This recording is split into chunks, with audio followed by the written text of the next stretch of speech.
की इस वीडियो में हम बात करेंगे बात अट्ठन्नी की। ये बहुत इंटरेस्टिंग स्टोरी है और बहुत छोटा स्टोरी है, तो इसमें जो जो इम्पोर्टेंस लाइन है हम आपको अंडरलाइन कराएंगे। लेकिन सबसे पहले हम लोग देखेंगे कैरेक्टर्स के बारे में। तो इस कहानी को पढ़ने से पहले हम आपको थोड़ा एक ओवरव्यू बताना चाहते हैं कैरेक्टर्स के बारे में। आप कोई भी स्टोरी पढ़े, सबसे पहले कैरेक्टर्स का जो मेन रोल है उसको समझे। कौन सा कैरेक्टर है, क्या कर रहा है कहानी में, उसका रोल क्या है। ठीक है, तो बात अठन्नी की कहानी में दो कैरेक्टर है जो कि दोनों दोस्त है। एक है बाबू जगत सिंह जो कि पेशे से इंजीनियर है, प्रोफेशन क्या है, इंजीनियर। और एक है शेख सलीमुद्दीन जो कि पेशे से जिला मजिस्ट्रेट है, जिसको हम लोग इंग्लिश में डिस्ट्रिक्ट मजिस्ट्रेट डीएम बोलते हैं। ये दोनों बहुत अच्छे दोस्त हैं। कौन कौन? बाबू जगत सिंह जो कि इंजीनियर है और शेख सलीमुद्दीन जो कि जिला मजिस्ट्रेट है। दोनों बहुत अच्छे दोस्त हैं। बाबू जगत सिंह का जो नौकर है उसका नाम है रसीला, और शेख सलीमुद्दीन का जो नौकर है उसका नाम है रमजान। ये दोनों का भी बहुत अच्छी दोस्ती है दोनों के बीच में। ये नौकर नहीं है, बेसिकली ये चौकीदार है, लेकिन हम आपको समझाने के लिए यहाँ पर नौकर लिख दिए। आपको याद रखना है कि ये चौकीदार है। अच्छा, जो बाबू जगत सिंह है जो कि पेशे से इंजीनियर है, वो मिठाई के शौकीन है, और जो शेख सलीमुद्दीन है वो फलों के शौकीन है। तो रसीला जाता और बाबू जगत सिंह के लिए मिठाई लाता, और रमजान जाता तो फलों के शौकीन कौन है, शेख सलीमुद्दीन, तो इनके लिए फल लाता। तो रमजान रसीला को फल देता और रसीला रमजान को मिठाई देता। क्यों? क्योंकि रसीला के मालिक के पास मिठाई हमेशा रहता था, और रमजान के मालिक जो कि शेख सलीमुद्दीन है उनके घर में फलों का ये शौकीन है, तो इनके पास फल बहुत ज़्यादा होता था। तो रमजान रसीला को फल देता और रसीला रमजान को क्या देता, मिठाई देता। इतना समझ में आ गया। बाबू जगत सिंह पेशे से इंजीनियर है, शेख सलीमुद्दीन जिला मजिस्ट्रेट है, दोनों बहुत अच्छे दोस्त हैं। इनका नौकर रसीला और इनका चौकीदार रमजान, ये इन दोनों के बीच में भी दोस्ती बहुत तगड़ी वाली है। बाबू जगत सिंह मिठाई के शौकीन है और शेख सलीमुद्दीन फलों के शौकीन है। तो रसीला रमजान को मिठाई देता और रमजान रसीला को फल ला कर देता। चलिए अब कहानी समझे, आगे बढ़े। कहानी का उद्देश्य लास्ट में पढ़ेंगे इसको। हाँ, कहानी कौन लिखा है इसको याद रखिएगा, सुदर्शन। ठीक है, एग्जाम में पूछ लेता है। सुदर्शन जी का वास्तविक नाम बद्रीनाथ था। इनका जन्म सियालकोट, वर्तमान जो पाकिस्तान में पड़ता है, सन 1895 में हुआ था। इसको आप पढ़ लीजिएगा, इस पर हम टाइम वेस्ट नहीं करते हैं। ठीक है, याद रखिएगा कि बद्रीनाथ जी जिनका नाम सुदर्शन है वो इस बात अठन्नी की कहानी का लेखक है। तो चलिए कहानी को स्टार्ट करते हैं। बात अठन्नी की शुरू करें। कंसंट्रेशन आ गया, चलिए ध्यान दीजिए। रसीला इंजीनियर बाबू जगत सिंह के यहाँ नौकर था। रसीला कौन है? बाबू जगत सिंह का नौकर है। 10 रुपये वेतन था। तनख्वाह पेमेंट कितना था, महीना कितना मिलता था, 10 रुपये। उस समय 1895 में लिखे हैं कहानी, तो उस समय 10 रुपया बहुत बड़ा अमाउंट था। गांव में उसके बूढ़े, इसको अंडरलाइन कीजिए, रसीला का कौन कौन गांव में रहता था? बूढ़े पिता, पत्नी, एक लड़की और 2 लड़के थे। इन सबका भार उसी के कंधों पर था, यानी सबका जिम्मेवारी रसीला के कंधों पर था। वो सारी तनख्वाह घर भेज देता, यानी 10 रुपया मिलता था, 10 रुपया वो कहाँ भेज देता, घर भेज देता। पर घर वालों का गुजारा न चल पाता, लेकिन 10 रुपया में भी घर वालों का जो गुजारा है वो नहीं ढंग से चल पाता था। उसने इंजीनियर साहब से वेतन बढ़ाने की बार बार प्रार्थना की, पर वो हर बार यही कहते, अगर तुम्हें कोई ज़्यादा दे तो अवश्य चले जाओ, मैं तनख्वाह नहीं बढ़ाऊंगा। तो जब रसीला अपने मालिक से, जो कि उनका मालिक है जगत सिंह, वो बार बार कहता कि मालिक मेरा तनख्वाह बढ़ा दीजिए, तो जगत सिंह यही बोल देते थे कि देखो मैं तनख्वाह नहीं बढ़ाऊंगा, अगर तुमको 10 रुपये से ज़्यादा कोई दे रहा है तो तुम अवश्य चले जाओ, लेकिन मैं तुम्हारा तनख्वाह नहीं बढ़ाऊंगा। यहाँ तक क्लियर है?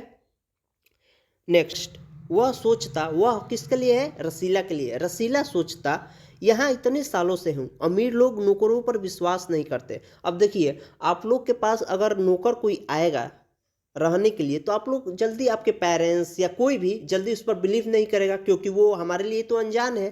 तो यही यहाँ पर रसीला कह रहा है कि अमीर लोग नौकरों पर विश्वास नहीं करते, मुझ पर यहाँ कभी किसी ने संदेह नहीं किया। मतलब वो कह रहा है कि इतना दिनों से मैं यहाँ पर हूँ, कभी किसी ने मुझ पर उंगली नहीं उठाई। यहाँ से जाऊँ तो शायद कोई 11-12 दे दे, पर ऐसा आदर न मिलेगा। तो वो सोचता है कि हो सकता है कि मैं अगर यहाँ से बाबू जगत सिंह के यहाँ से अगर नौकरी छोड़ दूँ, दूसरे के पास जाकर करूँ, तो हो सकता है कि वो 1-2 रुपया बढ़ाकर मेरा तनख्वाह 11-12 कर दे, लेकिन ऐसा सम्मान, ऐसा आदर न मिलेगा। ठीक है, आगे बढ़े। जिला मजिस्ट्रेट यानी डीएम शेख सलीमुद्दीन इंजीनियर बाबू के पड़ोस में रहते थे। कहाँ रहते थे? पड़ोस में, यानी पड़ोसी थे। उनके चौकीदार मियाँ रमजान और रसीला में बहुत मैत्री थी। मैत्री मतलब दोस्ती थी। दोनों घंटों साथ बैठते, बातें करते। शेख साहब फलों के शौकीन थे। रमजान रसीला को फल देता। इंजीनियर साहब मिठाई का शौक था तो रसीला रमजान को मिठाई देता। इसको तो हम आगे ही आपको बता दिए हैं कि जो बाबू जगत सिंह है वो मिठाई के शौकीन है और शेख सलीमुद्दीन फलों के शौकीन है। तो जो जगत सिंह है उनका जो नौकर है रसीला, वो रमजान को मिठाई ला कर देता और रमजान रसीला को फल ला कर देता। ठीक है, कोई कन्फ्यूजन नहीं है। एक दिन रमजान ने रसीला को उदास देकर कारण पूछा। तो एक दिन रमजान ऐसे ही रसीला उदास बैठा था तो उससे पूछा कि यार तुम उदास क्यों हो? पहले तो रसीला छिपाता रहा। फिर रमजान ने कहा कोई बात नहीं, तो खाओ सौगंध। तो जब वो रमजान पूछता रसीला से तो क्या बात है भाई, तुम इतना उदास क्यों बैठे हो? तो रसीला बोल देता कुछ नहीं भाई, बस ऐसे ही। तो फिर रमजान ने कहा कि ठीक है, अगर कुछ प्रॉब्लम नहीं है तो फिर खाओ मेरा कसम। तो रसीला ने रमजान का हठ देखा, हठ मतलब जिद देखा तो आंखें भर आई। बोला अरे घर से खत आया है, बच्चे बीमार है और रुपए नहीं है। तो रसीला बोलता है कि क्या बताऊं भाई, घर से खत आया है यानी घर से चिट्ठी आई है। खत मतलब लेटर, चिट्ठी, खत आया है। बच्चे बीमार है और रुपए नहीं है, यानी घर पर रसीला के घर पर बच्चे बीमार है और वहाँ पर पैसा नहीं है। तो फिर मालिक से पेशगी मांग लो। ये कौन बोल रहा है? रमजान। तो मालिक से पेशगी मांग लो। पेशगी मतलब एडवांस पैसा मांग लो। कहते हैं एक पैसा भी ना दूंगा। ये कौन बोलता है? रसीला। इसको याद रखिएगा। ठीक है, कौन किससे क्या कह रहा है। तो मालिक से पेशगी मांग लो, ये कौन बोल रहा है? रमजान।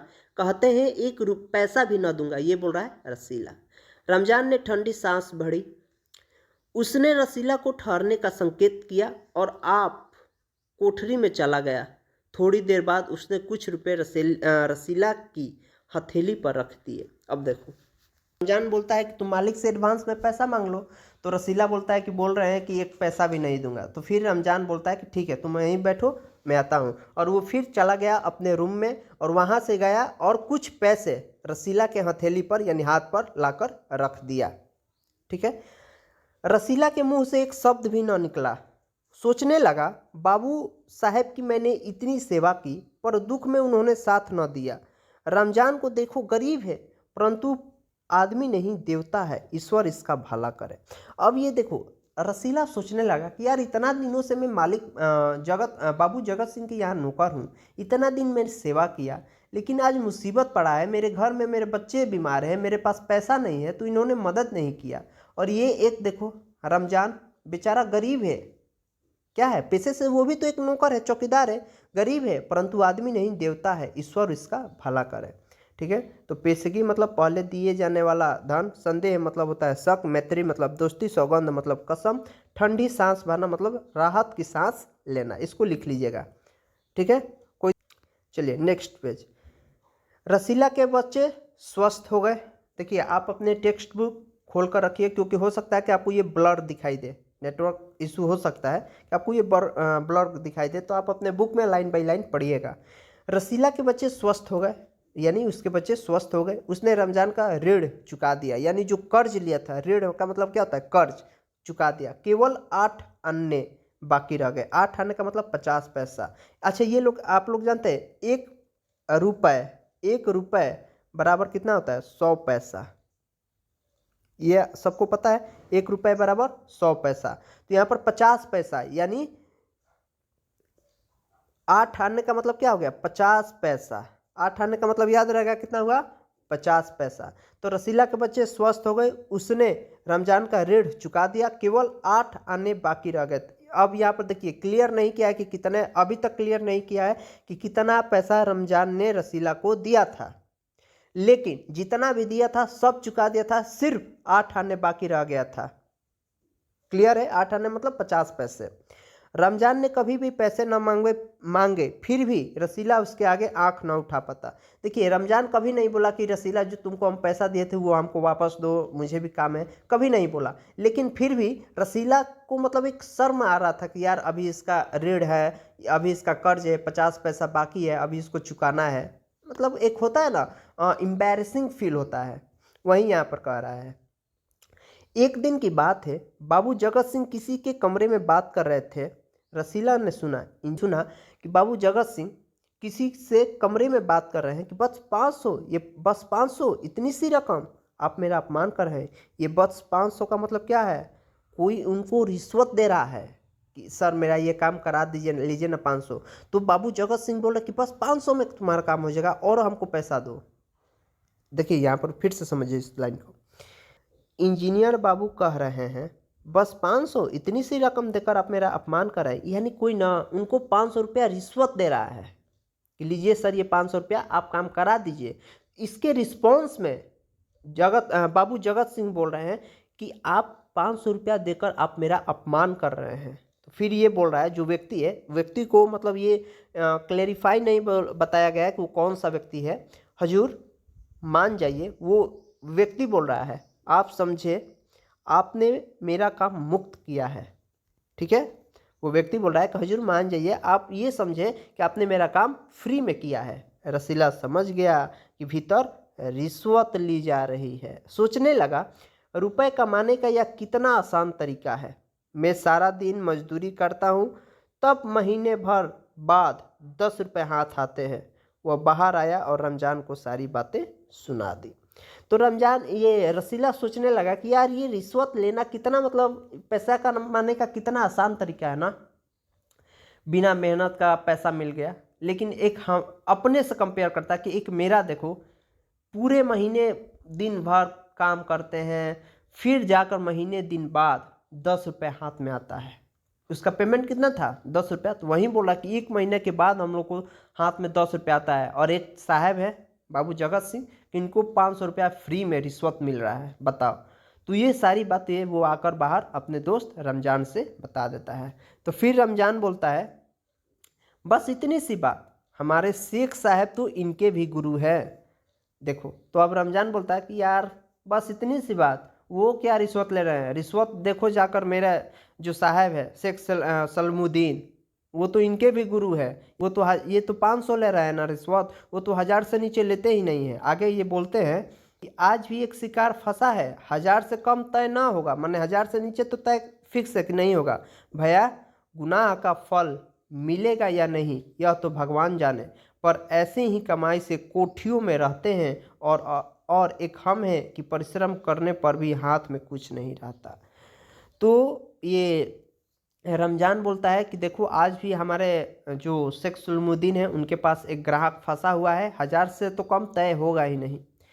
फिर वो बोला कि गुनाह का फल मिलेगा या नहीं, इनको पाप ये जो कर रहे हैं, भ्रष्टाचार ये कर रहे हैं, जो ये रिश्वत ले रहे हैं, इसका फल इनको मिलेगा या नहीं ये तो भगवान जानते हैं। लेकिन यही रिश्वत वाले पैसों से, कमाई से ये कोठियों में रहते हैं, यानी बड़े बड़े रूम में, बड़े बड़े घरों में रहते हैं। और एक हम है, परिश्रम करने पर भी हाथ में कुछ नहीं रहता। यानी रमजान भी ये कंपेयर कर रहा है कि हम लोग है कि महीनों दिन मतलब पूरे दिन रात काम करते हैं, फिर महीना दिन 10 रुपया 15 रुपया मिलता है, उससे भी हम लोग का गुजारा नहीं होता, उससे भी काम नहीं चलता। रसीला सोचता रहा, मेरे हाथ से सैकड़ों रुपये निकल गए पर धर्म ना बिगड़ा।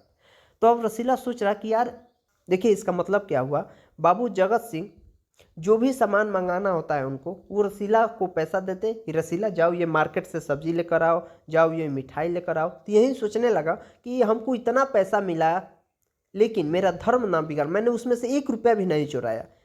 धर्म ना बिगाड़ना मतलब ईमान खराब नहीं हुआ, मेरा थोड़ा सा भी ईमान खराब नहीं हुआ। मैंने ये नहीं एक पल के लिए भी सोचा कि इसमें थोड़ा पैसा चुरा लूँ। इस लाइन का मतलब ये हुआ, मेरे हाथ से सैकड़ों रुपए निकल गए। मतलब आज तक मुझे मालिक बहुत सारे पैसा दिए कि रसीला ये लो, जाओ वहाँ से सब्जी लेकर आओ, मिठाई लेकर आओ। अब ये सी बात है कि ये नौकर है तो यहीं जाएगा, इसी को पैसा मिलेगा। सैकड़ों मतलब 100 रुपया से ज़्यादा पैसा हमको मिला, लेकिन मेरा धर्म नहीं बिगड़ा। एक एक आना भी उड़ाता तो काफ़ी रकम उड़ जाती। अगर एक एक पैसा भी उड़ाता, एक एक पैसा, एक एक आना का मतलब एक एक पैसा भी उड़ाता तो बहुत पैसा मेरे पास होता। मतलब ये इन द सेंस ये कह रहा है कि अगर एक एक पैसा भी हम चुरा लेता, उसमें से जितना भी पैसा इसको मिला, मान लो कि बाबू जगत सिंह इनको दे रहा है कि लो ये 10 रुपया, जाओ मार्केट से कोई सब्जी खरीद कर लाओ, तो उसमें से एक पैसा, एक आना भी चुरा लेता तो इसके पास बहुत पैसा होता, यही बोल रहा है। ठीक है, एक एक आना भी उड़ाता तो काफ़ी रकम जुड़ जाती। इतने में इंजीनियर साहब ने उसे आवाज़ लगाई, रसीला दौड़कर 5 रुपये की मिठाई ले आओ। तो इतने देर में अब यही सब उसके माइंड में चल रहा था, उसके दिमाग में चल रहा था, घूम रहा था, नाच रहा था कि यार अभी तक हमारा धर्म नहीं बिगड़ा, एक एक आना भी उड़ाता तो हम बहुत सारा पैसा इकट्ठा कर लेता। ये सब बातें उसके दिमाग में घूम रहा था। इतने देर में ही रसीला को एक आवाज़ सुनाई दिया जो कि उसका मालिक का था, जो कि उसके मालिक का था। वो बोल रहे थे कि रसीला दौड़कर 5 रुपये की मिठाई ले आओ। रसीला ने 4.5 रुपये की मिठाई खरीदी और रमजान को अठन्नी लौटाकर समझा कि कर्ज उतर गया। तो 5 रुपया, इस लाइन पर फोकस कीजिएगा।